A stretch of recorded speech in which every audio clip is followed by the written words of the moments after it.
सबैजनालाई नमस्ते। मेरो नाम सञ्जिला तामाङ। आजको छलफलमा यहाँहरू सबैजनालाई स्वागत छ। आजको हाम्रो छलफलको शीर्षक छ कोरोना महामारी र नागरिक प्रतिकार्य। यो छलफलको लागि हामीसँग 3 जना वक्ताहरू हुनुहुन्छ। पहिलो वक्ता हुनुहुन्छ रविन्द्रनाथ ठाकुर। उहाँ मधेस मानव अधिकार गृह माहुरी होमको अध्यक्ष हुनुहुन्छ र दोस्रो वक्ता हुनुहुन्छ सुमिरा श्रेष्ठ। उहाँ मानव अधिकारका लागि महिला एकल समूहको कार्यकारी निर्देशक हुनुहुन्छ र हाम्रो तेस्रो वक्ता हुनुहुन्छ सबिन निङलेखु लिम्बू। उहाँ अनुसन्धाता अभियन्ता हुनुहुन्छ, त्यसै गरी आशा क्यानाडाको सदस्य पनि हुनुहुन्छ। यहाँहरू तीनैजनालाई पनि आजको कार्यक्रममा स्वागत छ। उहाँहरू 3 जनाले चाहिँ अहिले खासमा यो कोरोना महामारीको समयमा चाहिँ नागरिकको तहबाट कोरोना महामारीको चाहिँ प्रतिकार्यमा चाहिँ उहाँहरू खटिरहनु भएको छ र यही सन्दर्भमा चाहिँ आज उहाँहरूले चाहिँ कोरोना महामारीको बेलामा नागरिक तहबाट के कस्तो प्रतिकार्यहरू भइरहेका छन्, उहाँहरूले के गरिराख्नु भएको छ र यो कार्य गर्दाखेरि चाहिँ के कस्तो कठिनाइहरू भोग्नु परेको छ अथवा चुनौती र समस्याहरू चाहिँ आइपरेका छन्, त्यो बारेमा चाहिँ उहाँहरूले आज आफ्नो कुराहरू राख्नुहुनेछ। र त्यसै गरी चाहिँ यो प्रतिकार्यको लागि जोडिनका लागि चाहिँ देशभित्र रहेका र देश बाहिर रहेकाहरूले चाहिँ यो हाम्रो कोरोना महामारीको समयमा चाहिँ सहयोगको लागि, त्यसको व्यवस्थापन र प्रतिकार्यको लागि चाहिँ कसरी जोडिन सकिन्छ भन्ने बारेमा पनि उहाँहरूले चाहिँ आफ्नो कुराहरू राख्नुहुनेछ। विशेष गरी उहाँहरू तीनैजनालाई चाहिँ 15-15 मिनटको समय छुट्याइएको छ। अब भने मार्टिन चौतारीको अब आउने कार्यक्रमहरूको बारेमा जानकारी गराउँछु। मार्टिन चौतारीको अब आउने अर्को कार्यक्रम 18 मे जेठ 4 गते मङ्गलबार दिउँसो 3 बजे रहेको छ। सो छलफलको विषय रहेको छ राष्ट्रिय जनगणना 2078 बहसका विषय भनेर राखिएको छ र सो छलफलमा कमला देवी लामिछाने, डुन्डीराज लामिछाने र मोहन गोलेजीले बोल्नुहुनेछ। र अर्को छलफल छ 25 मेमा, यो पनि मङ्गलबार दिउँसो 3 बजेको कार्यक्रम रहेको छ र उक्त छलफलको विषय छ Nepal's roadblock to achieve universal health coverage in pre and post pandemic context a case of maternal and newborn health भन्ने विषयमा छलफल हुँदैछ। र सो छलफलमा रेशम खत्रीजी युनिभर्सिटी अफ क्विन्सल्यान्डबाट हुनुहुन्छ। उहाँले चाहिँ आफ्नो प्रस्तुति राख्नुहुनेछ र यो कार्यक्रमहरूमा पनि यहाँहरूले सहभागिता जनाउन सक्नुहुनेछ। आजको हाम्रो कार्यक्रम विशेष गरी 2 चरणमा हुनेछ। पहिलो चरणमा हाम्रा तीनैजना वक्ताले 15-15 मिनटको समयमा रहेर आफ्नो प्रस्तुति राख्नुहुनेछ र त्यसबाहेकको समय चाहिँ हामी खुला छलफलमा जानेछौँ र खुला छलफलमा यहाँहरूले हाम्रा फेसबुकबाट सहभागी हुनुभएका सहभागीहरू र जुमबाट सहभागी हुनुभएका सहभागीहरूले चाहिँ आफ्नो प्रश्न अथवा जिज्ञासा टिप्पणीहरू हाम्रो आजको 3 जना वक्ताहरूलाई राख्न सक्नुहुनेछ। र अब भने हामी कार्यक्रम सुरु गर्छौँ र आजको कार्यक्रम चाहिँ फेसबुक लाइभबाट पनि भइरहेको छ। त्यसै गरी अनलाइनबाट भएको कारणले गर्दाखेरि चाहिँ अब बिचमा चाहिँ कुनै प्राविधिक समस्याहरू आएको खण्डमा चाहिँ हामी त्यसलाई सकेसम्म चाँडो समाधान गर्ने कोसिस गर्नेछौँ। त्यो बेलामा यहाँहरूले धैर्य धारण गरिदिनु होला। र हाम्रो आजको कार्यक्रममा सुरुमा चाहिँ रविन्द्रनाथ ठाकुरजीले बोल्नुहुनेछ र दोस्रोमा सुमिरा श्रेष्ठजीले बोल्नुहुनेछ र अन्तिममा चाहिँ सबिनजीले बोल्नुहुनेछ। रविन्द्रनाथजी, अब सुरु गरौँ। म रवि ठाकुर, कपिलवस्तु मधेस मानव अधिकार गृह माहुरीको अध्यक्ष। सर्वप्रथम अहिले यो कोभिड-19 महामारी जुन अहिले यो वर्ष पनि दोस्रो लहरको रूपमा आएको छ, यसले देशको अवस्था चाहिँ एकदमै भयावह रूपमा अगाडि बढिरहेको छ। म अलिकता गत वर्षतर्फ जान चाहन्छु। गत वर्ष कोभिड-19 महामारी जब देशमा फैलियो, त्यसपछि लकडाउनले गर्दा हामीले संस्थाद्वारा सञ्चालित धेरै कार्यक्रमहरूलाई रोक्नुपर्ने अवस्था आयो र महिनौं दिनसम्म हामीले त्यो कार्यक्रमहरू रोकिने बेलामा हामीले हाम्रा पार्टनर संस्थाहरूलाई अनुरोध गर्यौं, यदि हामीले चाहिँ भोलिको दिनमा लकडाउन पछि यदि कार्यक्रम क्षेत्रमा जाने हो भने हामीले महामारीले पारेको प्रभावलाई न्यूनीकरण गर्नको निम्ति अहिले नै तत्काल हामी केही काम गर्नुपर्छ र हामी यदि तत्काल राहतको कामहरू गर्न सकेनौं, महामारीसँग सम्बन्धित जनचेतनाको काम गर्न सकेनौं, हामीले चाहिँ हाइजिन किटहरू चाहिँ वितरण गर्ने काम गर्न सकेनौँ भने भोलि हामी गएर चाहिँ त्यो पब्लिकको बिचमा काम गर्न जाँदाखेरि हामीलाई गाह्रो हुन्छ भनेर हामीले अनुरोध गर्यौँ र हामीले त्यो अनुरोध गरेपछि हाम्रा पार्टनर संस्थाहरूले हामीलाई चाहिँ त्यो तर्फ चाहिँ बजेटलाई मोडिफाई गरेर चाहिँ सहयोग गर्नुभयो र हामी चाहिँ कार्यक्षेत्र प्रदेश लुम्बिनी प्रदेशभित्रका जिल्लाहरूमा खास गरेर फ्रन्ट लाइनमा उभिएर काम गर्ने प्रहरीदेखि लिएर हेल्प डेस्कलाई र त्यसपछि क्वारेन्टाइनलाई आइसोलेसनलाई हामीले चाहिँ हाइजिन किटहरू प्रोभाइड गर्ने कामहरू गऱ्यौँ भने हामीले चाहिँ यो लकडाउनको प्रभावले गर्दाखेरि जस्तो चुलो निभ्न थालेको थियो तिनीहरूको घर दैलोमा हामी चाहिँ खाद्यान्न सामग्रीहरू पुर्याउने कामहरू गऱ्यौँ। हामी मानवाधिकारको क्षेत्रमा काम गर्ने सङ्घ संस्था भए तापनि हामीले विगतका दिनहरूमा राज्यलाई जवाबदेही बनाउनको निम्ति हामीले कामहरू गरिरहेका थियौँ। खास गरेर हामीले एडुकेसीका कामहरू अलिक बढी नै गरिराखेका थियौँ। तर के भन्दाखेरि हामी आफै पनि जवाबदेही बन्नुपर्छ भन्ने भावनाले उत्प्रेरित भएर हामीले चाहिँ त्यसरी ती कार्यक्रमहरूलाई हामीले अगाडि बढायौँ र त्यसको परिणति चाहिँ जनतामा चाहिँ एउटा आश पलायो कि चाहिँ सङ्घ संस्थाहरूले चाहिँ पनि हामीलाई चाहिँ समयमा चाहिँ हाम्रो दुःखमा चाहिँ काम गर्दो रहेछ भनेर र त्यसपछि हामीले सँगसँगै त्यो राहत वितरण कार्यक्रम गर्दा स्थानीय सरकारलाई चाहिँ हामीले जवाबदेही बनाउनतर्फ काम गरेर उत्प्रेरित गर्ने कामहरू गऱ्यौँ र स्थानीय सरकारहरूले पनि जनस्तरमा चाहिँ त्यस्ता कार्यक्रमहरू राहतका कार्यक्रमहरू परिचालन गरे। गत वर्ष त त्यसरी हामी आफ्नो कार्यक्रमहरूलाई त्यसरी मोडिफाई गरेर अगाडि बढ्यौँ। तर हामीले के देख्यौँ भन्दाखेरि राज्यबाट जुन हिसाबले जनताको निम्ति स्वास्थ्यका कार्यक्रमहरूलाई अगाडि बढाउनु पर्थ्यो, जुन जनताका निम्ति जसका घरमा खाना को लागि दुई छाक खानको लागि चुलो बल्न निभ्न थालिसकेको छ त्यसलाई चाहिँ राहतहरू चाहिँ गर्नु पर्थ्यो, त्यो हिसाबले चाहिँ भएको हामीले अनुभूति गर्न सकेनौँ र हामीले त्यो कुरालाई चाहिँ घचघचाइरह्यौँ। हामीले उहाँहरूलाई जहिले पनि तपाईँ यो मोडलमा जानु पर्थ्यो, यसरी जाँदा तपाईँलाई राम्रो हुन्थ्यो भनेर हामीले उहाँहरूलाई चाहिँ सघाउने, उहाँहरूलाई सल्लाह दिने कामहरू गरिरहेका थियौँ। र यो वर्ष कोभिड-19 को महामारी जब सुरु भयो हामीले चाहिँ स्थानीय सरकारलाई सुरुदेखि नै घचघचाउन सुरु गर्यौँ।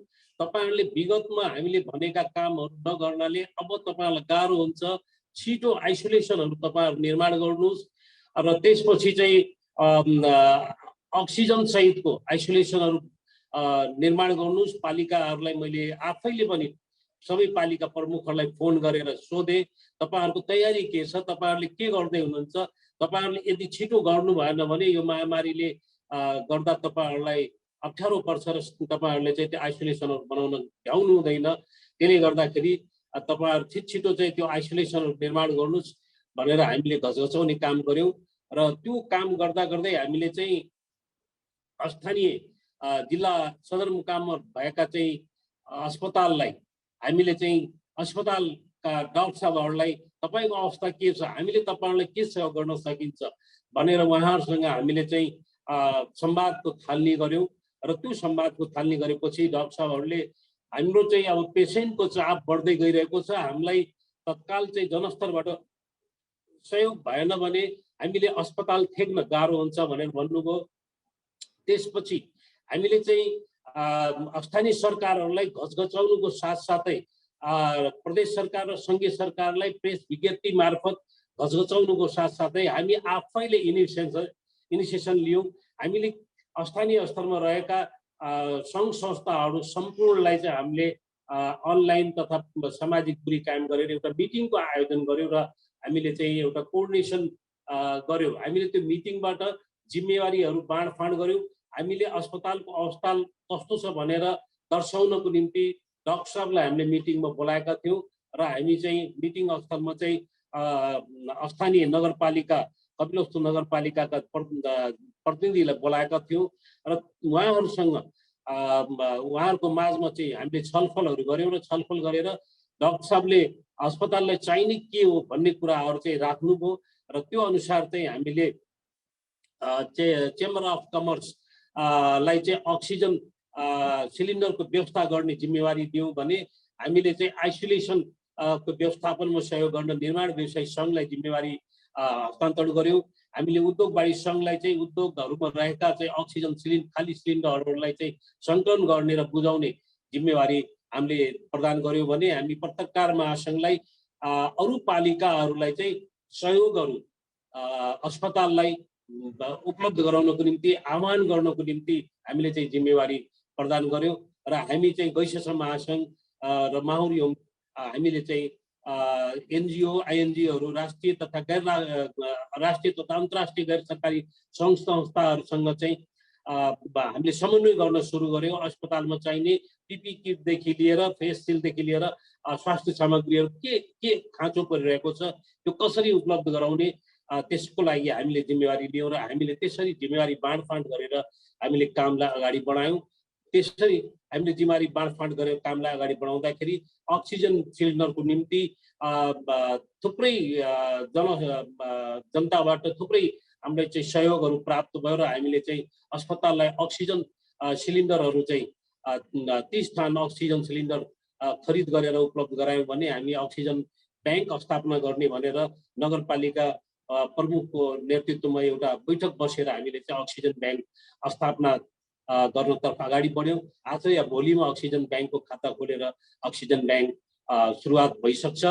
त्यस्तै हामीले चाहिँ विभिन्न सामाजिक सङ्घ संस्थाहरूसँग समन्वय गरेर यो कपिलवस्तु अस्पताललाई हामीले चाहिँ स्वास्थ्य सामग्रीहरू हस्तान्तरण गर्ने कार्यक्रमहरूलाई अगाडि बढायौँ। अहिलेसम्म हामीले डिप्रोक्स अनि त्यसपछि आइएनएफ अनि युएनएफपिए अनि माउरी होम कालिका स्वावलम्बन सामाजिक केन्द्र लगायतका संस्थाहरूबाट चाहिँ स्वास्थ्य सामग्रीहरू उपलब्ध गराउन लगायौँ भने पत्रकार महासङ्घले पालिकाहरूसँग पहल गरेर चाहिँ कुनै पालिकाले 3 लाख कुनै पालिकाले 5 लाख गरेर चाहिँ रकमहरू चाहिँ अस्पताल विकास समितिको खातामा चाहिँ हस्तान्तरण गर्ने कामहरू चाहिँ पत्रकार महासङ्घले गर्न लगायो। यसरी हामी एउटा यो कार्यक्रमलाई कोअर्डिनेसन गरेर अगाडि बढाउँदाखेरि यसलाई हामी साझा प्रयास भनेर एउटा नाम दियौँ र त्यो साझा प्रयास अभियान अन्तर्गतका सङ्घ संस्था साथीहरूले आफ्नो जिम्मेवारी पुरा गरिरहनु भएको छ। अहिले अस्पतालमा चाहिँ अक्सिजनको अभावले चाहिँ मान्छे मर्ने अवस्थाहरू छैन। अहिले अक्सिजनको अभाव हुन दिइरहेको छैनौँ। त्यसको जिम्मेवारी लिएका साथीहरू लागि पर्नु भएको छ। अस्पतालहरूमा चाहिँ तपाईँको स्वास्थ्य सामग्रीहरूको कमी हुन दिइरहेका छैनौँ। त्यसको लागि चाहिँ सङ्घ संस्थाहरू लागि परेका छन् भने आर्थिक अभावहरू चाहिँ अस्पताललाई हुन नदिनको निम्ति हामीले लागि परेका छौँ र आर्थिक सहयोगको लागि हामी आह्वान गरेका छौँ। त्यो अस्पतालमा चाहिँ आर्थिक सहयोगहरू पनि आइरहेको छ। त्यस्तै दूरगामी सोच राखेर हामीले अक्सिजनको अभाव अब हुन नदिनको निम्ति अक्सिजन प्लान्ट नै लगाउने भनेर हामीले चाहिँ नगरपालिकालाई गुहार गर्यौँ। नगरपालिकाले चाहिँ हाम्रो चाहिँ आग्रहलाई चाहिँ स्वीकार गर्यो र आज भर्खरै चाहिँ नगरपालिकाको मिटिङमा मलाई पनि उहाँहरूले बोलाउनु भएको थियो र उहाँहरूले चाहिँ मेरा ती कुराहरू सुन्नुभयो र उहाँहरूले चाहिँ निर्णय गर्नुभयो अक्सिजन प्लान्ट लगाउने र त्यो अक्सिजन प्लान्ट लगाउँदाखेरि प्रदेश सरकारसँग र स्थानीय अन्य पालिकाहरूसँग पनि सहयोग र समन्वय गरेर अगाडि बढ्ने भनेर उहाँहरूले निर्णय गर्नुभयो। त्यो हाम्रो लागि एउटा खुसीको कुरो हो कि नागरिक स्तरबाट उठेका यी आवाजलाई स्थानीय पालिकाहरूले पनि सुन्न थाल्नु भएको छ र अब छिटै नै अक्सिजन प्लान्ट लगाउनको निम्ति प्रक्रिया आजैदेखि अगाडि बढिसकेको छ भने 15-20 दिन महिना दिनभित्र अक्सिजन प्लान्ट चाहिँ लाग्ने काम भइसक्छ। त्यस्तै हामी चाहिँ अस्पतालको निरीक्षण गर्यौँ र अस्पतालको निरीक्षण गरेपछि त्यहाँ भएका कमीहरूलाई चाहिँ दूर गर्नको निम्ति हामी हाम्रा कामहरू अगाडि बढायौँ। अस्पतालबाट चाहिँ औषधि उपचार गर्दा गर्दै मृतक भएका व्यक्तिहरूलाई र्यापिङ गरेर चाहिँ लास चाहिँ लानको निम्ति पिपी किटहरू लगाएर चाहिँ लानको निम्ति व्यवस्थाहरू नभएको हामीले देख्यौँ र हामीले त्यसलाई पनि व्यवस्थित गर्न लगायौँ। हामीले नगरपालिकालाई आग्रह गरेर हामीले नगरपालिकालाई पिपी किटहरू उपलब्ध गरायौँ र प्रत्येक मृतकको चाहिँ दाह संस्कार गर्ने व्यक्तिले एउटा पिपी किट पाउने र त्यसपछि उसले प्लास्टिक पाउने र्यापिङको लागि र नगरपालिका र अस्पतालको सहयोगीहरूले त्यसलाई चाहिँ ऱ्यापिङ गरेर चाहिँ लास्टलाई दिने र नगरपालिकाले चाहिँ आफ्नो ट्र्याक्टर उपलब्ध गराउने घाटसम्म लानको निम्ति नगरपालिकाले घाटमा चाहिँ दाउराको व्यवस्था गर्ने र नगरपालिकाले त्यो दाउराको चिता बनाउने मान्छे चाहिँ त्यहाँ उपस्थित राख्ने र त्यसपछि मृतकका परिवारले लगेर चाहिँ दाह संस्कार गर्नलाई दाउराहरू उपलब्ध गराउने कामहरू नगरपालिकासँग हामीले आग्रह गऱ्यौँ। नगरपालिकाले त्यो पनि पुरा गर्यो र कसैले आफ्नो धर्मअनुसार खनेर राख्न चाहन्छ भने त्यसलाई नगरपालिकाले जेसिबी आफ्नो उपलब्ध गराउने भने यी सबै कामहरू हामीले चाहिँ जनस्तरबाट आवाज उठाएर र आफैले पनि कोअर्डिनेसन गरेर गराउनलाई हामी चाहिँ अगाडि बढ्यौँ र अक्सिजनको अभाव हुन थाल्दाखेरि हामीले चाहिँ प्रमुख जिल्ला अधिकारीलाई घचघचाउने कामहरू पनि हामीले गर्यौँ, जसले गर्दा चाहिँ समयमा चाहिँ अक्सिजन आपूर्ति हुन सकोस्। यति मात्र होइन कि हामी प्रदेश सरकारका मन्त्रीहरूसम्मलाई चाहिँ हामीले फोन गरेर चाहिँ अक्सिजनको अभाव हुन नदिनको निम्ति हामी चाहिँ आग्रह गऱ्यौँ। हामीले उहाँहरूलाई के भन्यौँ भने यदि अक्सिजनको अभावले मानिस मर्नुपर्ने अवस्था आयो भने हामी जिल्ला प्रशासन कार्यालय अगाडि हामी धरना दिन्छौँ, हामी चाहिँ आवाज उठाउँछौँ, त्यो अवस्था आउन नदिनुहोस्, तपाईँहरूले चाहिँ सहयोग गर्नुहोस् र अक्सिजनको अभावमा कोही मानिस मर्न नपरोस् भनेर त्यसको लागि अगाडि बढ्नुहोस् भनेर हामी प्रदेश सरकारका मन्त्रीहरूलाई पनि हामीले बाई फोन चाहिँ कुराहरू गऱ्यौँ र त्यसरी हामीले अहिलेसम्म अक्सिजन उपलब्ध गराउने कामहरू पनि हामीले गरिरहेका छौँ। हामीले आफैले चन्दा उठाएका पैसाबाट अक्सिजन सिलिन्डरहरू दिने काम गरिरहेका छौँ भने हामीले चाहिँ फ्याक्ट्रीलाई समन्वय गरेर अक्सिजन चाहिँ सर्वसुलभ तरिकाले उपलब्ध गराउनलाई हामीले चाहिँ पहल गरिरहेका छौँ। हामीले टाइममा चाहिँ अक्सिजन फ्याक्ट्रीहरू चाहिँ रूपन्देहीमा छ र रूपन्देहीको ती फ्याक्ट्रीहरूले चाहिँ रूपन्देही जिल्ला प्रशासनको आदेश छ, हामीले दिन सक्दैनौँ। रूपन्देहीलाई पहिला दिन्छौँ, रूपन्देही बाहेक अनि बढेपछि मात्रै चाहिँ हामी अरू जिल्लालाई दिन सक्छौँ भनेर त्यसरी उहाँहरूले कुरा गरेको हामीले सुन्दा हामीले हाम्रा प्रमुख जिल्ला अधिकारीलाई चाहिँ ती कुराहरू अवगत गराएर उहाँ थ्रु चाहिँ हामी दबाब दिने कामहरू गरिरहेका छौँ र हामीले प्रमुख जिल्ला अधिकारीज्यूहरूलाई के भनेका छौँ भन्दाखेरि यदि अक्सिजनको अभाव भयो भने हामी पिआइएल दर्ता गर्छौँ, जनहितमा हामी याचिका दर्ता गर्छौँ र आदेश गराउँछौँ।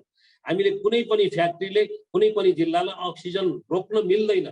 जुन नियमित अक्सिजन वितरण हुनुपर्ने त्यो चाहिँ वितरण हुनैपर्छ, त्यो जिल्लाले पाउनै पर्छ। यदि त्यस्तो किसिमको कुनै चाहिँ पूर्वाग्रह राखेर कुनै जिल्लालाई दिने र कुनै जिल्लालाई नदिने काम भयो भने हामी त्यो अक्सिजन फ्याक्ट्री हामी त्यहाँको जिल्ला प्रमुख जिल्ला अधिकारी माथि हामी जनहितमा याचिका दर्ता गर्छौँ र हामी सुप्रिम कोर्टबाट आदेश गराउँछौँ भने त्यस्ता कुराहरू पनि उहाँहरूलाई हामीले चाहिँ अवगत गराउने कामहरू पनि गरिराखेका छौँ।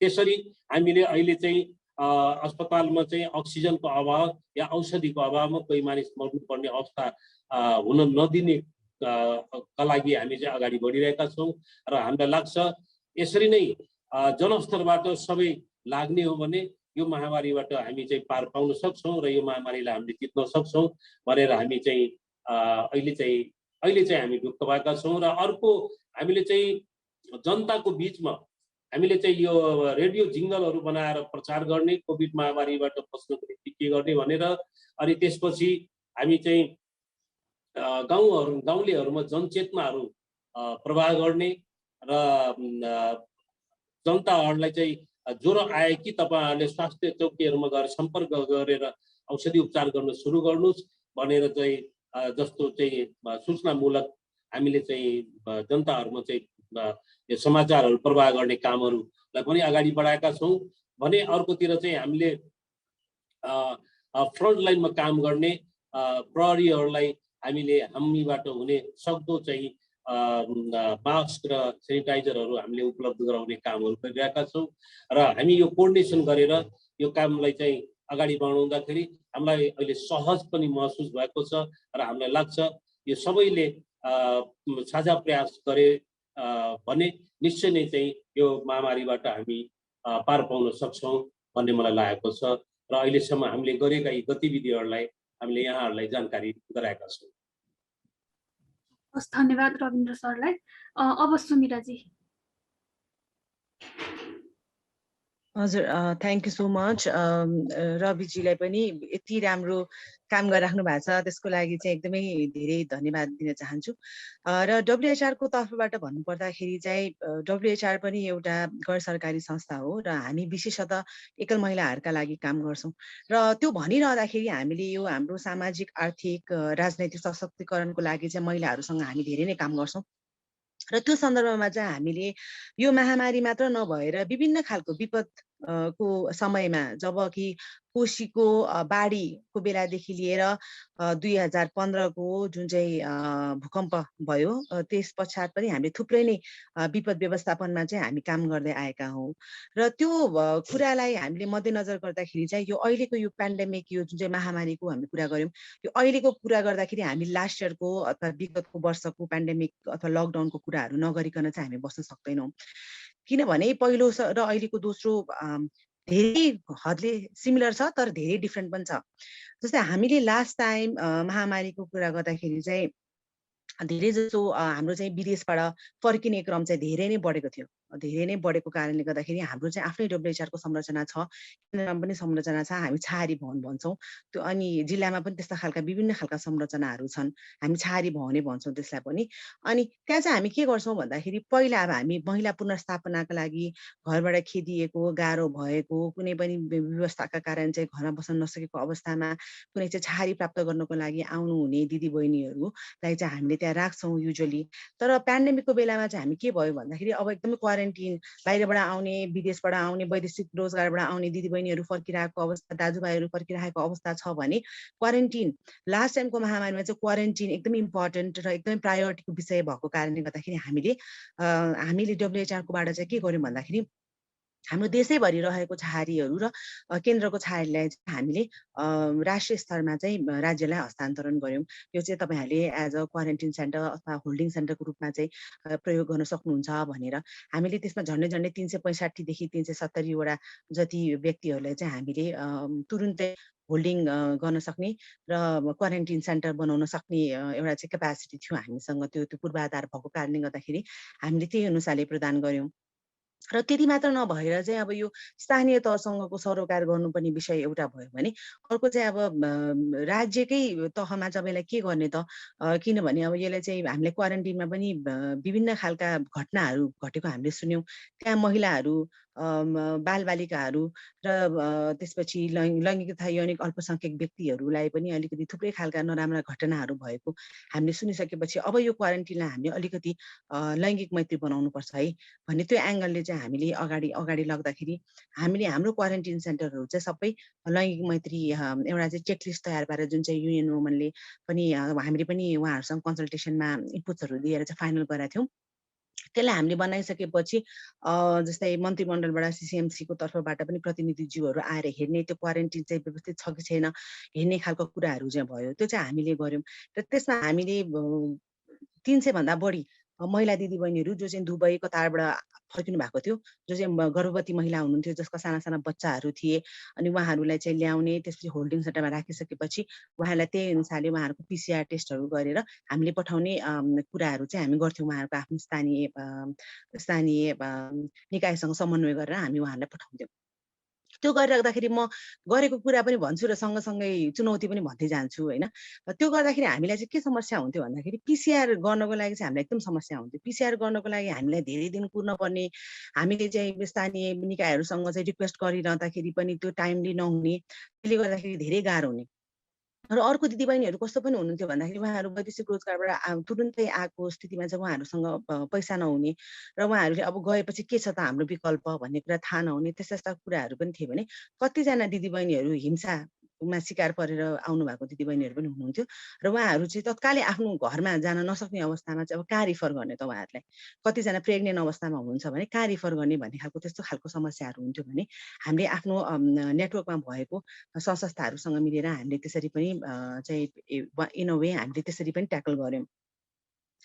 तर अब त्यसपछि फेरि अब हामीलाई थाहा छ अब लकडाउन बढ्दै जाने क्रममा चाहिँ अब श्रमजीवी व्यक्तिहरू जति पनि अब श्रमिक व्यक्तिहरू हुनुहुन्छ जसलाई चाहिँ बिहान बेलुका खानको लागि चाहिँ दिनभरि उहाँहरूले कामै गर्नुपर्ने हुन्छ।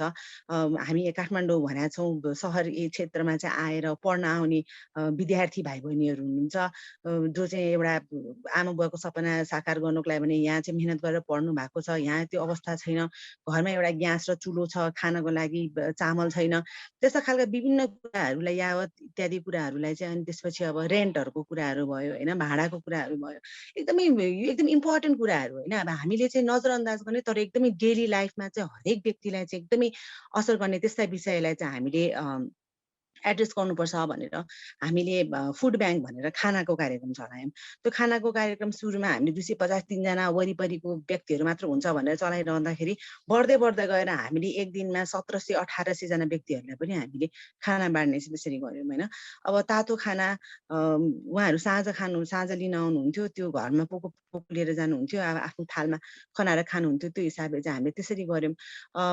तर त्यो त्यसमा पनि हामीले समस्या पछि के भयो भन्दाखेरि गभर्मेन्टले होइन सरकारले चाहिँ अब हो अब त्यो एकदमै अहिले जोखिम छ, सोसियल डिस्टेन्सहरू चाहिँ मेन्टेन गर्नुपर्छ, त्यो कुरा गरिरहँदाखेरि चाहिँ धेरै ठाउँमा अब अलिकति अवरोध हुने कुराहरू पनि भयो। तर त्यसलाई पनि हामीले चाहिँ बिस्तारै पार लाउँदै गयौँ र लकडाउनको समय पछि पनि तत्कालै ती व्यक्तिहरूलाई चाहिँ अब आफ्नो रोजगारीमा फर्किने खालको अवस्था नभएको कारणले गर्दाखेरि हामीले थुप्रै अव्यवस्थित बसोबासहरूमा चाहिँ हामीले कन्टिन्यू नै गऱ्यौँ। हामी दिनमा 400 देखि 500 खानाहरू प्याक गरेर लाने त्यो पनि गऱ्यौँ र राहत अघि उहाँ रविजीले पनि भनिसक्नु भएको छ। राहतको काम गर्दाखेरि चाहिँ हामीले एकदमै वेस्ट वर्कर्सहरू अब अहिले पनि हामी धेरै जसो वेस्ट वर्कर्सहरू फोहोर मैला व्यवस्थापन गर्ने जति पनि सफाई गर्ने साथीहरू हुनुहुन्छ उहाँहरू उच्च जोखिममा हुनुहुन्छ र त्यो माथि पनि उहाँहरूलाई चाहिँ अलिकति पिपीहरूको कुराहरूदेखि लिएर अलिकति उहाँहरूलाई पनि अलिकति हामी केही राहतहरू प्रदान गरौँ जो चाहिँ फ्रन्ट लाइनमा बसेर काम गरिराख्नु भएको छ भनेर हामीले उहाँहरूलाई गर्ने। प्रेग्नेन्ट महिलाहरू हाम्रो प्रायोरिटी नै भयो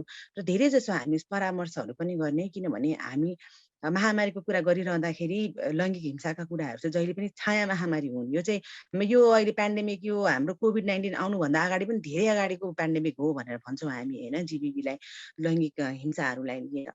र हामी उहाँहरूलाई परामर्श दिने, तत्कालै कहीँ ल्याउनु पर्यो भने हामीले सर्वे गर्ने, घरेलु हिंसा धेरै बढेको हामीले पायौँ र त्यसमा पनि अब हामीले कसरी उहाँहरूलाई रेस्क्यु गर्ने भनेर हामीले विभिन्न निकायहरूसँग समन्वय गरेर उहाँहरूलाई ल्याउने रेस्क्यु गर्ने त्यस्तो कामहरू चाहिँ हाम्रो भइ नै राख्यो।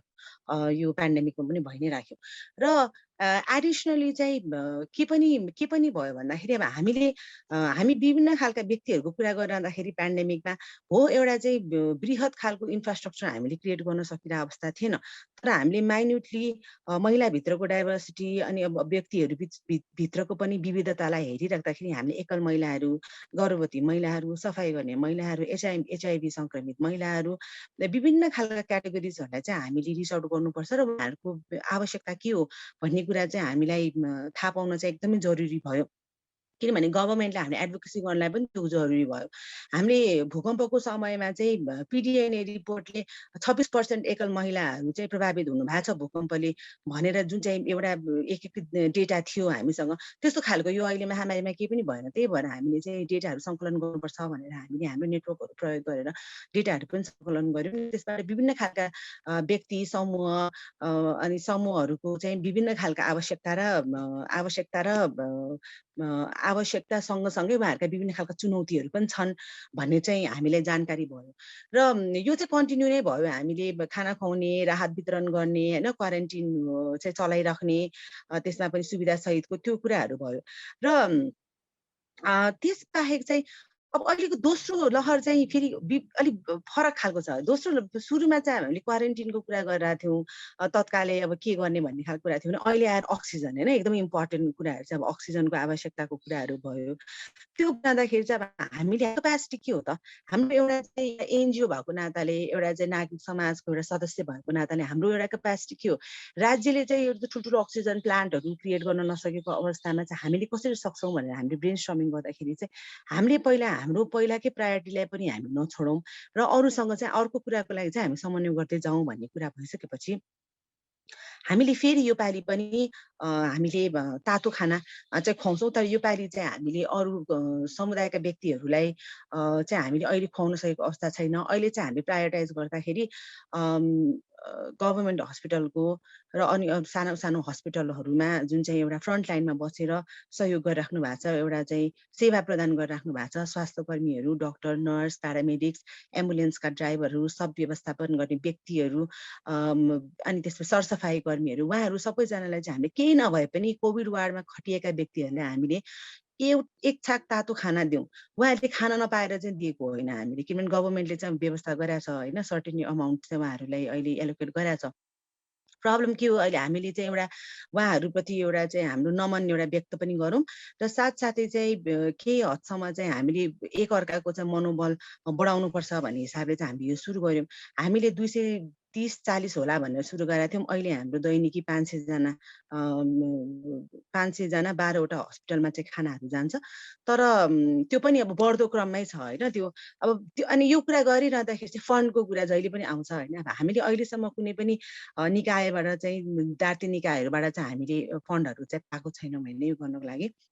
हामीले चाहिँ आफ्नै नेटवर्कको व्यक्तिहरूलाई, अब सङ्घ संस्थाहरूलाई नै हामीले रिच आउट गरिरहेको छौँ। कसैले व्यक्तिगत तवरले प्रदान गरिराख्नु भएको छ धेरै जसो चाहिँ, र हामीले यसलाई कलेक्टिभली जानुपर्छ भनेर अगाडि चाहिँ हामीले कुरा नै गरिरहेछौँ, तर त्यसलाई अझ लार्ज स्केलमा जान सकेका छैन। अनि हामीले गो फन्ड भन्ने एउटा चाहिँ क्रिएट गराएको थियौँ कि त्यो बाहिर अब गर्नको लागि, तर कतिजना सञ्चारकर्मीहरूले चाहिँ के पनि भन्नुभयो भन्दाखेरि किन यो एकदम आपतकालीन अवस्था भइसकेको छ र यहाँहरूले चाहिँ बाहिर राष्ट्रमा चाहिँ हामीले सल्भै गर्न नसके जस्तो गरेर यहाँहरूले बाहिर रिच आउट गरेर एकदमै देशको बेइज्जत गर्नुभयो भन्ने खालको कुराहरू पनि हामीमा भन्नुहुन्छ होइन। उहाँहरूले त्यो कुरा गरिरहँदाखेरि हामीले के पनि भनिरहेछौँ भन्दा गो फन्ड भन्ने बित्तिकै सबै विदेशीले दिन्छ भन्छ नि, उल्टै त्यहाँ विदेशमा बसेका नेपालीहरूले नि दिने हो, $10 $20 दिने हो होइन। त्यस्तो एउटा कुराहरू छ। र अघि सरले भन्नुभएको जस्तो हामीले पनि अक्सिजन प्लान्टको लागि चाहिँ स्थानीय सरकार निकायहरूसँग चाहिँ हामी छलफलमै छौँ अहिले पनि। अब छिटो नै हामीले पनि प्लान छ, छिटै हामीले पनि अब केही चाहिँ सुरु गर्ने। अब यो चाहिँ हामीले नगरपालिकाहरू समन्वय हुँदैछ, हाम्रो बुढानगढ नगरपालिका, टोखा नगरपालिकाहरूसँग चाहिँ समन्वय हुँदैछ हामीले त्यो प्लान्टहरूको कामहरू गर्ने भनेर। तर अहिले हाम्रो एकदमै आवश्यकता चाहिँ अब महिलाहरूको कुरा गर्दाखेरि चाहिँ धेरै जसो हाम्रो फोनहरू होइन। अब हामीले अहिले हाम्रो 7वटा प्रदेशमा 7जना फोकल पोइन्टहरू राखेर हामीले अहिले काम गरिरहेछौँ। धेरै जसो प्यारालिगलका कुराहरू, मनोपरामर्शका कुराहरू, एकदमै अहिले चाहिँ डिप्रेसनमा जाने, सुसाइडल टेन्डेन्सीहरू हुने त्यस्ता खालका कुराहरू थुप्रै छन्। हाम्रो परामर्श दिने हाम्रो साथीहरू हुनुहुन्छ, उहाँहरूले रेगुलरली दिइराख्नु भएको छ। र यस्तो समयमा पनि भोलि के हुन्छ थाहा छैन भन्ने समयमा पनि धेरै जसो हिंसाहरू भइरहेको अवस्था चाहिँ छ। हामीलाई दैनिकी पनि अब डोमेस्टिक भाइलेन्सको केसेसहरू रिपोर्ट हुन्छ। यस्तो बेलामा पनि भनेर नि हामीले चाहिँ अब धेरै ठाउँमा चाहिँ अब हामीले महिला आयोगको कुराहरू अनि NHRCको टोल फ्री नम्बरहरू चाहिँ हामीले दिइरहेछौँ र हामीले पनि वान लेभल अफ उहाँहरूलाई चाहिँ रिच आउट गरेर उहाँहरूमासम्म पुगेर हामीले केही हदसम्म उहाँहरूको कुराहरू सुन्ने र उहाँहरूलाई के सेवा प्रदान गर्न सकिन्छ त्यो चाहिँ हामी गरिरहेछौँ। र कलेक्टिभ एडभोकेसीको कुरा गर्दाखेरि चाहिँ अब हामीलाई अब यो महामारीमा अक्सिजन पाइरहेको छैन, अस्पतालमा शैय्या नपाएर ज्यान गुमाइरहेको अवस्था छ। यस्तो सङ्कटको घडीमा पनि स्वास्थ्य सामग्रीहरूमा चाहिँ एकदमै हुन्छ नि अब करप्सनहरू हुने, भ्रष्टाचार हुने, यो कुराहरू राखेर र महामारीको बेलामा पनि अब मापदण्डहरू चाहिँ उचित नगरेर सामानहरू, उपचारको व्यवस्थाहरू नभएको अवस्थाहरू छ र तत्कालै राज्यले चाहिँ यस्ता कुराहरू गर्नुपर्छ भनेर हामीले विभिन्न अलायन्सेसहरूसँग मिलेर चाहिँ हामीले त्यस्तै डिक्लेरेसन्सहरू अब स्पेसली विज्ञप्तिहरू चाहिँ हामीले दिइरहेका छौँ। र अहिले भ्याक्सिनेसनको कुरा गर्दाखेरि चाहिँ धेरै जसो अहिलेको यो अहिले हामीले भ्याक्सिनेसन नपाइरहेको अवस्थामा पनि किनेर भए पनि ल्याउनुपर्छ, किनभने हामीले ट्याक्स तिरिरहेछौँ भन्ने खालको त्यस्तो खालको अन्डरस्ट्यान्डिङमा पनि हामीले चाहिँ अगाडि बढाइरहेछौँ कुराकानीहरू। र हामीले हेर्ने भनेको चाहिँ सीमान्तकृत वर्गभित्रको पनि एकदम सीमान्तकृत समूहलाई हेरिराख्दाखेरि चाहिँ हामीले यो एकदमै लार्ज स्केलमा गभर्मेन्टले अहिले तत्कालैलाई अक्सिजन प्लान्टहरू खडा गर्ने त्यो कुराहरू छँदैछ। तर ग्राउन्ड लेभलमा हामीले हेर्ने हो भने अहिले खाना नपाएर एकदमै गाह्रो भएको अवस्था पनि एकदमै ठुलो छ। त्यसमाथि फेरि यो साइको सोसियल काउन्सिलिङको कुराहरू, मेन्टल हेल्थका कुराहरू पनि एकदमै छन्। त्यो लगतै हामीले हजुर तब छुट्याउनुस् है, तपाईँको समय सक्यो, मेरो सक्यो बाँकी अहिले छलफल पनि गर्न सकिन्छ। त्यही थुप्रै छन्। अनि त्यसपछि अब त्यही हामीले अब एकल महिलाहरू थुप्रै पनि अब आफ्नो एउटा सहयोगीहरू नभएको कारणले गर्दाखेरि पनि उच्च जोखिममा हुनुहुन्छ होइन। सो हामीले यसकै लागि चाहिँ विभिन्न खालको एडभोकेसीहरू इमिडिएट कुरा गर्ने कुराहरूदेखि लिएर हामीले एडभोकेसीका कुराहरू चाहिँ गरिरहेछौँ, तर चुनौतीहरू पनि यसमा थुप्रै छ। हुन्छ सबिनजी। नमस्ते सबैजनालाई। मैले गर्नु खोजेको प्रतिकार्यको कुराहरू चाहिँ अलिकति बेग्लै छ होइन। त्योभन्दा सुरु गर्नुभन्दा अगाडि रविजी र सुमिराजीले जे जति गरिरहनु भएको छ, नागरिकको सम्पूर्ण नागरिकको तर्फबाट नमन। यो धेरै क्रिटिकल, धेरै इम्पोर्टेन्ट काम हो यो घडीमा। दुःखको कुरा चाहिँ यसरी नागरिकहरूले सबै छोडेर लाग्नु परेको छ। खासमा यो प्रतिकार्य चाहिँ राज्यको हुनुपर्ने, तर राज्यको प्रतिकार्य बेग्लै किसिमको भयो। मेरो बेग्लै किसिमको किन कुरा हुन्छ भने किसिमले खास यहाँहरू दुईजनाको कुरा सुनेपछि मेरो चाहिँ अहिलेको ठाउँमा गफ गर्ने हैसियत अलिक थिएन कि भन्ने पनि अहिले भान भइरहेछ। किनभने मैले कुनै संस्थाको सदस्यको रूपमा आफ्नो कुरा राख्न खोजेको छुइनँ, अथवा कुनै संस्थाको सदस्य भएर आफूले गरेको कामको बारेमा भन्न खोजेको होइन, भन्नेवाला पनि छुइनँ। यो चाहिँ एक दुईवटा सञ्जालहरू छन् स्थानीय तहमा, राष्ट्रिय तहमा र अलिकति यो ट्रान्सनेसनल सिभिल सोसाइटी भन्छन् कसैले, त्यो खालको पनि। अनि हामीले गर्न खोजेको दुई चारवटा कुराहरूको विवरण दिन्छु एउटा अपिलसहित अन्तमा। गर्न खोजेको कुराहरूको विवरण दिनुभन्दा अगाडि एउटा सानो कुरा राखेँ। बिहान चाहिँ नि कान्तिपुर टेलिभिजनको युट्युब च्यानलको 2 मिनटको एउटा न्युज क्लिपमा तेह्रथुम जिल्लालाई पनि हटस्पट भनेर देखाइएको थियो। क्या कान्तिपुर हो कि अरू कुनै अनलाइन च्यानल हो। अब तेह्रथुम त आफ्नो के अरे मूल घर पर्यो है। अनि म्याङलुङको सदरमुकाम म्याङलुङमा फोन गरेँ बिहान एकजना दाइलाई, के छ यस्तो यस्तो भन्छ त हौ दाइ भनेर भन्दाखेरि दाइले के भन्नु भने, हट पोहोर सालभन्दा धेरै छ कि सङ्क्रमित, तर अब टेरी नहौ भन्नुभयो कि। अहिले कहाँ भन्दा अहिले मलामी कति मान्छे खोला नजिकै, कति मान्छे 200-400 मान्छे मास लाछन् सबले, छैन हौ 2-4 जना लाएको होला भन्नुभयो कि। अनि त्यो सँगसँगै उहाँले अलिकति गहिरो गम्भीर कुरा के भन्नुभयो भने नि, संवेदनशील छ यो। 2-4 जना मान्छे मरे, तर हतार हतार खोलातिर कुदाइन्छ अनि जलाएर फर्किन्छौँ हामी भन्नुभयो के। कोरोनाले बितेका मान्छेहरू। अनि मैले भने होइन प्रशासनलाई, अस्पताललाई भन्नुभयो होइन, भन्दाखेरि कहाँ हौ कुकुर पुरै पुर्दिन्छ अनि कसरी भन्नुभयो के। यो त बडो गम्भीर र गहन विषय भयो नि त होइन। कुकुर पुरै पुर्दिन्छन्, त्यसो गर्नुको साट्टा हामी चाहिँ चुपचाप जान्छौँ, आफै पोलेर डढेर के अरे लास जलाएर फर्किन्छौँ भन्नुभयो। अब यसमा धेरै कुराहरू जोडिन्छ कि यहाँ। यो हाम्रो अलिकति लोकल लेभलमा गर्नुपर्ने कामहरू, यो सूचनाका कुराहरू, यो जनस्वास्थ्यसँग जोडिएका धेरै कुराहरू जोडिन्छन्। अब यो लेभलमा कस्तो किसिमको इन्टरभेन्सन चाहिने, कस्तो किसिमको प्रतिकार्य चाहिने, त्यो चाहिँ ठुलो समस्या देख्छु म। यो मूल सहर बजारहरूमा चाहिँ एक किसिमको प्रोटोकल फलो गरिन्छ, तर यस्ता धेरै गाउँहरू छन् जस्तो लाग्छ पूर्व र पश्चिम नेपालमा, जहाँ चाहिँ मान्छेहरू चाहिँ यस्तो कुराहरू आफ्नै हिसाबले सल्टाइरहेछन् र त्यसले भोलिका दिनहरूमा धेरै चुनौतीहरू परिवारभित्रै पनि ल्याइरहेछ भनौँ न। भनेको कोही बिहा गरेर घर फर्किँदा अथवा मान्छे जलाएर घर फर्किँदाखेरि त्यही परिवारमा 4-5 जना चाहिँ नि सङ्क्रमित भएर अरू 1-2 जना बढी बितेका कुराहरू, घटनाहरू धेरै घटिरहेछन् होइन। यो चाहिँ मैले राखेँ, किनभने मेरो दिमागमा त्यो छोडेकै छैन कि यो कुकुर पुरै पुर्दिन्छन् अनि कसरी भन्नु हौ भनेर भन्ने कुराहरू। अब म व्यक्तिगत रूपमा कस्तो छ भने यो पोहोर सालकै कुराबाट सुरु गरौँ। अघि सुमिराजीले भन्नुभएको जस्तो अब 12-13 मिनटमा सबै कुरा सघाउने कोसिस गर्छु, सकेन भने पछि आफ्नो अवसर आउँदा राखौँला होइन। अघिल्लो साल चाहिँ 2-4 जना राष्ट्रिय स्तरको नेताहरूले राम्रै मनसायका साथ एउटा राष्ट्रिय समिति बनाउनु भयो। यो कोरोना कहरको जवाबमा के कस्तो काम गर्न सकिन्छ एज एन इन्डिपेन्डेन्ट सिटिजन भनेर। त्यसमा निकै लायकका मान्छेहरू थिए, स्वर्णिम वाग्ले, दोभान राई, लामो शेर्पा, यो अर्थविदहरू, जनस्वास्थ्यविदहरू सबै हुनुहुन्थ्यो। मलाई पनि अब कुनै कारणले बस्नु भन्नुभयो, म बस्थेँ।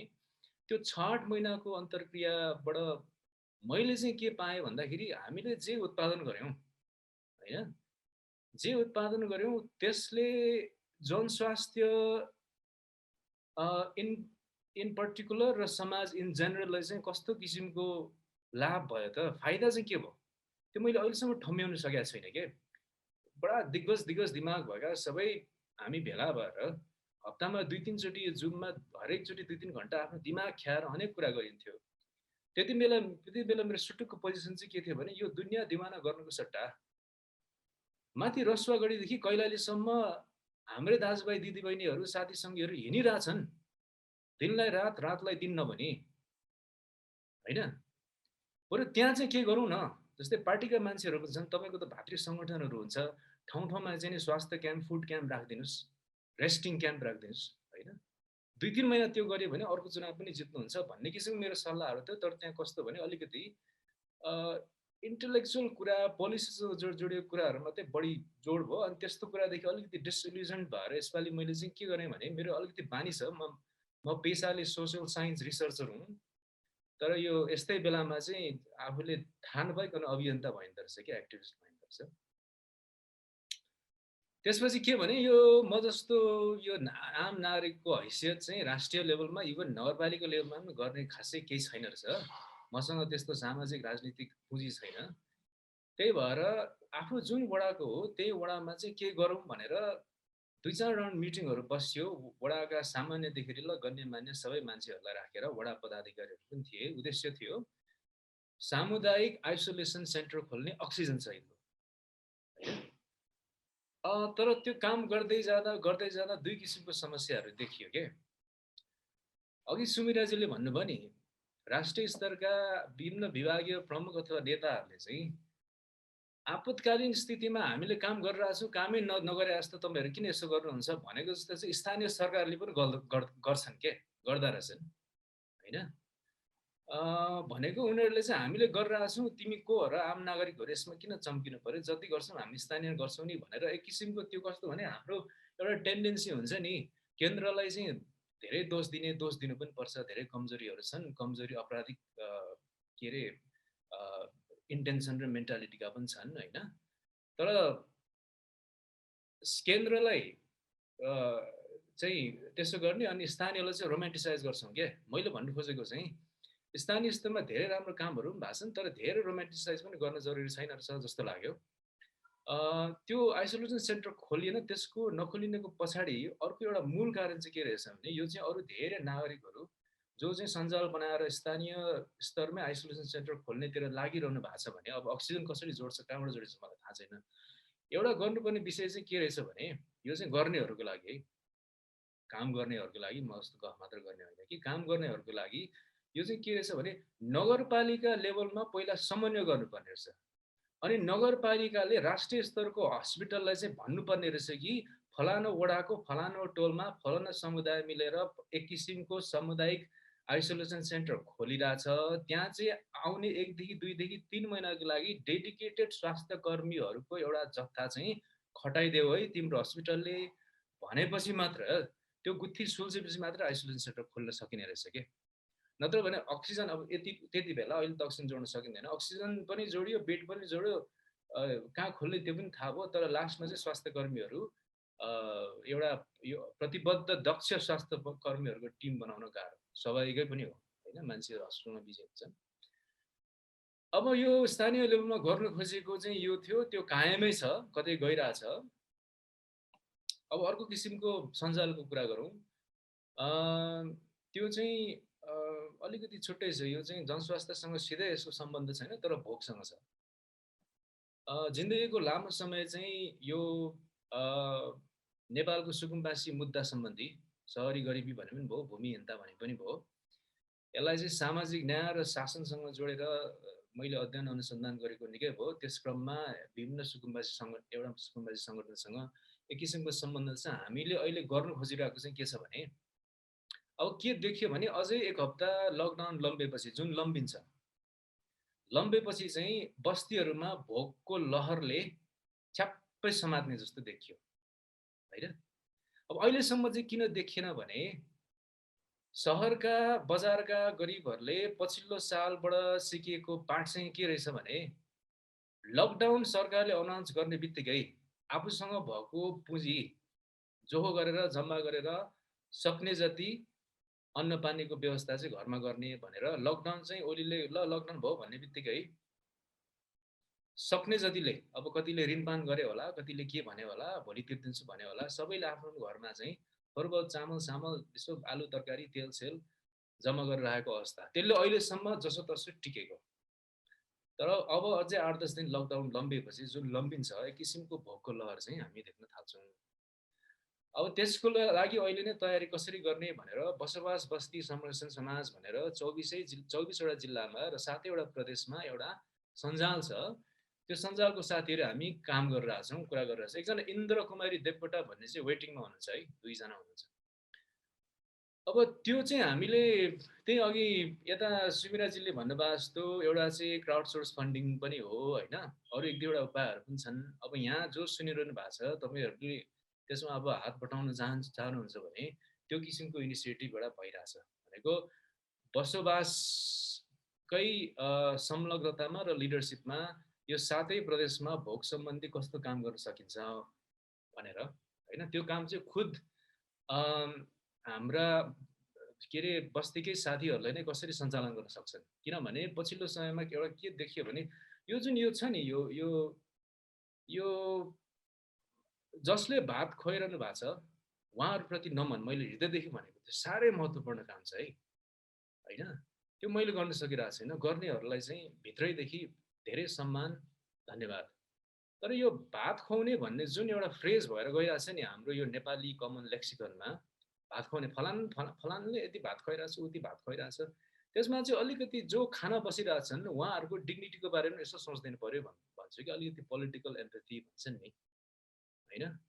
अब यता बसोबाससँग हामीले गर्नु खोजेको काम चाहिँ के छ भने सुरुमै पैसा जम्मा गर्ने जति सकिन्छ, अनि त्यसपछि यो बस्तीकै साथीहरूले अब सकेसम्म चाहिँ सामाजिक दूरी सहित जनस्वास्थ्यको प्रोटोकल फलो गरेर 7 प्रदेशभरि जहाँ जहाँ चाहिँ भोकको लहरले ख्याप्पै समातेको छ त्यहाँ कम्युनिटी किचनहरू चलाउने होइन, नसकेमा अरू कुनै गर्ने। तर कस्तो भने खाना दिँदाखेरि त्यसमा डिग्निटी पनि होस्, भात खुवाउँदाखेरि त्यसमा अब आत्मसम्मान पनि बोकेको होस् क्या त्यो चामलको सिटाहरूले अथवा खानाको प्याकेटहरूले भनौँ न।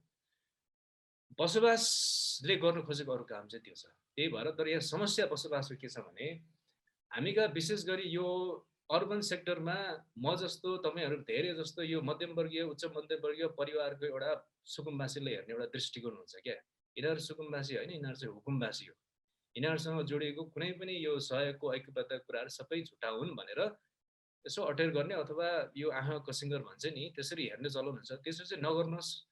मैले सुरुमा यसलाई अपिलको युजमा पनि प्रयोग गरेँ, यो प्लेटफर्मलाई भने नि मैले एउटा अपिल चाहिँ सुकुम्बासी भन्ने बित्तिकै त्यसरी नहेरिदिनुहोस्, एउटा ऐक्यबद्धताका साथ लाग्दिनुहोस् होइन। धेरै गाह्रो छ यो डेली वेज लेबरमा भर परेर आफ्नो जीवन चलाउनु पर्ने बाध्यता भएका बस्तीहरू जो खोला किनारमा छन् यस्ता धेरै छन् नेपालभरि। त्यहाँ चाहिँ कस्तो किसिमको सञ्जाल प्रयोग गरेर कस्तो किसिमको सहयोग जुटाउन सक्नु त्यहाँतिर पनि लाग्दिनुहोस् भन्छु। अब गर्नुपर्ने धेरै छ होइन, शान्तिमा 1-2वटा कुराहरू हुन्। अब तेस्रो मसँग कति 5 मिनट छ है? हजुर, अब तपाईसँग 4 मिनट छ। 4 मिनट ल 4 मिनट सकाइदिन्छु। अब तेस्रो कुरा गरौँ, यो आशा क्यानाडा भन्ने सञ्जाल छ। आशा क्यानाडा भन्ने चाहिँ अब अन्तर्राष्ट्रिय नागरिक समाज भनेर भन्न मिल्छ कि मिल्दैन, ट्रान्सनेसनलको अङ्ग्रेजी उच्चारण के हो थाहा भएन। अब त्यो ट्रान्सनेसनल अथवा अन्तर्राष्ट्रिय भन्नुको कारण चाहिँ यो सञ्जाल हामीले 2015को भूकम्पपछि टोरन्टो क्यानाडाबाट सुरु भएको होइन, के गर्न सकिन्छ भनेर सुरु भयो। अनि यो केही 1 हप्ता अगाडिदेखि चाहिँ साथीहरूले ल यसलाई बिउत्याउँ अब त्यसमा के गर्नु पर्यो भनेर भनेपछि नेपालका क्यानाडाका धेरै साथीहरू, अब त्यसमध्ये अलिकति नाम चलेको मान्छेहरूको पनि नाम लिउँ न पाएको बेला। अब त्यसमा मञ्जुश्री थापा पनि हुनुहुन्छ, लेखिका साहित्यकार। त्यो सँगसँगै अब अरू यो विभिन्न युनिभर्सिटीका फ्याकल्टीहरू पनि छन् जसलाई मार्टिन चौधरीको साथीहरू राम्रोसँग चिन्नुहुन्छ होला। त्योसँग आर्टिस्टहरू छन्, जर्नलिस्टहरू छन् होइन, अब विद्यार्थीहरू छन्, धेरै धेरै किसिमको मान्छेहरूको सञ्जाल हो। क्यानाडाको लगभग सबै नेपाली सामुदायिक सङ्गठनहरू जो छन्, किनभने अहिले त अब धेरै किसिमको खोलिएको छ। सबै सङ्गठनहरूको एउटा अम्ब्रेला प्लेटफर्म हो, अर्गनाइजेसन हो भनौँ न, कलेक्टिभ हो, अर्गनाइजेसन नभनौँ, एउटा सञ्जाल हो। हामीले गर्न खोजेको 3 किसिमका कामहरू छन्, सर्ट टर्म, मिडियम टर्म र लङ टर्म। सर्ट टर्ममा चाहिँ अहिले अब 2-3वटा यता अब हाम्रो यो के अरे रविजीले सुमिराजीले गर्नुभएको जस्तो 2-4वटा यस्तै यो जनस्वास्थ्यसँग सम्बन्धित भोकसँग सम्बन्धित जति पनि कामहरू छ नि त्यो काम गरिरहेको अर्गनाइजेसनहरू अथवा कलेक्टिभहरू अथवा इनिसिएटिभहरू पत्ता लाएर उहाँहरूसँग चाहिँ सहकार्य गर्ने भनेको उहाँहरूको लागि पैसा उठाउने, सामान्य भाषामा भन्नुपर्दा त्यही भएर पैसा उठाउने होइन।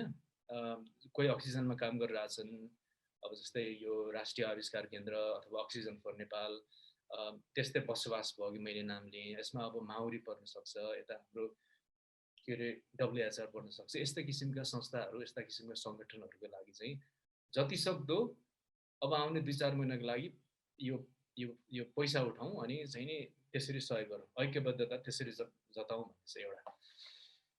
अब अर्को हामीले यो मिड टर्म गरिरहेको चाहिँ के छ भने 2 किसिमको च्यानल चाहिँ डिप्लोमेटिक र पोलिटिकल च्यानलहरू आइडेन्टिफाई गरेर पुस गर्न खोजिरहेको छ।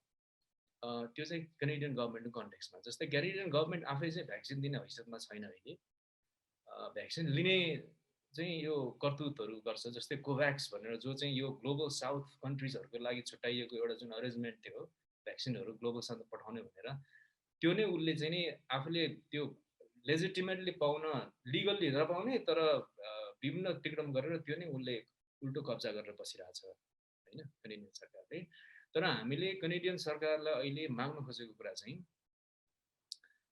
हाम्रो अनुप सुवेदी हुनुहुन्छ नि, धेरैले चिन्नुहुन्छ होला, कोरोना सम्बन्धी उहाँले 1 वर्ष भयो स्वास्थ्यमा काम गर्नुभएको, त्यसको वरिपरि धेरै किसिमको पैरवी गर्नुभएको र सरकार चाहिँ कमजोर भएर जुन किसिमको खाल्डो चाहिँ उहाँले एक्लैले पूर्ण खोज्नु भएको इन्फर्मेसनको खाल्डो, उहाँले अस्ति एउटा यतिकै फोन हाम्रो कुरा हुँदा भन्नुहुन्थ्यो के सबै अक्सिजनतिर लागे, सबै भेन्टिलेटरतिर लागे सबिनजी, हामीले गर्नुपर्ने बेसिक काम चाहिँ बिर्स्यौँ। त्यो भनेको चाहिँ कन्ट्याक्ट ट्रेसिङ र टेस्टिङ र ट्रेसिङको कुराहरू बिर्स्यौँ। अहिले तपाईँहरूको जस्तो सञ्जालले गर्नुपर्ने चाहिँ जति सक्दो PCR र एन्टिजेन टेस्टिङ किट्सहरू ल्याउन सक्नुहुन्छ भने ल्याउनुहोस् भन्नुभयो क्या। त्यो सबै वास्तवमा त्यो राज्यले पनि बिर्स्यो, प्राइभेट सेक्टर पनि बिर्स्यो, नागरिक समाजले पनि बिर्स्यो, समाजले पनि बिर्स्यो यो टेस्टिङ र ट्र्याकिङको कुराहरू। कुकुर पुऱ्याइदिन्छन् भन्ने कुरा त्यहीँबाट आउँछ होला सायद, बिर्स्यौँ हामीले। अब एउटा चाहिँ त्यो यो मिड टर्ममा गर्नु खोजेको त्यो हो होइन। अब लङ टर्ममा गर्नु खोजेको चाहिँ यो के भन्छ, मैले सानो कुरा राखिहालेँ। यो अमेरिकामा जो यसमा सरी म 1 मिनट बढी लिन्छु ल, मेरो टाइम सकिन लाग्छ, 1 मिनट भन्दा धेरै बोल्दिनँ, अलिकति इम्पोर्टेन्ट छ। धेरै थाहा पनि होला, यो अमेरिकन र नेपाली नागरिकहरू मिलेर यस्तै आशा क्यानाडा जस्तो एउटा सञ्जाल छ के, कोभिड अलायन्स भन्ने। उहाँहरूले 2-3वटा काम मध्ये एउटा गर्नु खोज्नु भएको चाहिँ कति मिलियन मलाई ठ्याक्कै थाहा भएन, तर एस्ट्राजेनिका र JNJ Johnson and Johnson vaccine चाहिँ अमेरिकन सरकारले डिक्लेयर गरेको छ हामीसँग यति मिलियन चाहिँ यतिकै हामीले स्टकपालमा राखेको छौँ, किनभने जनताले प्रयोग गर्न चाहेनन् अथवा धेरै इनोकुलेट भइसक्यो। अब त्यो हो भने त्यो चाहिँ नेपाल जस्तो देशमा पठाउनु पर्यो भनेर त्यसको वरिपरि यो लेजिस्लेटिभ र एडमिनिस्ट्रेटिभ एडभोकेसी गर्ने ग्रुपहरू छन्। त्यसमा पनि हामी मध्ये 2-4 जना अलिकति आफूले सक्दो सहयोग गरिरहेको छौँ। त्यहाँबाट अब एउटा सम्भावना चाहिँ के हुने एउटा सङ्केत देखियो भन्दा सायद रिलिज गर्ला, तर रिलिज गरेर मात्र भएन कि भोलिको दिनमा 2-3वटा सिपमेन्टमा त्रिभुवन अन्तर्राष्ट्रिय विमानस्थलमा भ्याक्सिन ल्यान्ड गरेपछि त्यो भ्याक्सिन डिस्ट्रिब्युट गर्ने हामीसँग विकेन्द्रीकृत न्यायिक खोप कार्यक्रम हुन्छ कि हुँदैन, त्यसको लागि हामी आजदेखि काम गर्न जरुरी छ कि छैन। अब यो प्लेटफर्मले मैले अपिलको रूपमा के प्रयोग भने सम्पूर्ण मिडियालाई, बायोलेटरल र मल्टिलेटरल अर्गनाइजेसनहरूलाई, वर्ल्ड ब्याङ्क जस्ता संस्थाहरूलाई र नागरिक समाजलाई, बृहत नागरिक आन्दोलनलाई, सबैलाई मेरो रिक्वेस्ट के छ भने 2देखि 3 महिनाभित्र हामीलाई तेस्रो उभारबाट बचाउनको लागि चाहिने भ्याक्सिन चाहिँ त्रिभुवन विमानस्थलमा ल्यान्ड हुन्छ भने त्यसको लागि गर्नुपर्ने हस्तक्षेपको कार्यक्रम, हस्तक्षेपको उद्देश्य के भने विकेन्द्रीकृत र न्यायिक खोप कार्यक्रम ल्याउनको लागि सरकारलाई आजैदेखि प्रेसर कसरी दिने भन्नेतिर चाहिँ हामी सबको सामूहिक सोच जानुपर्छ होला, किनभने अन्तिममा हामी सबलाई बचाउने भ्याक्सिन हो। मेरो काकाको छोरीले अघि भन्थ्यो दोस्रो लहरबाट जसोतसो बच्चेलाई दाइ तेस्रोले चाहिँ लान्छ भन्थे के, तेस्रोले नलगोस् भनेर अहिलेको लागि हामी सबैले गर्नुपर्ने सामूहिक रूपमा कस्तो किसिमको पहिरवी छ अहिलेदेखि सोच्ने साथी हो भन्छु। यति भन्दै मेरो कुरा टुङ्ग्याएँ। 1 मिनट बढाइदिनु भयो। धन्यवाद छ सञ्जिलाजीलाई।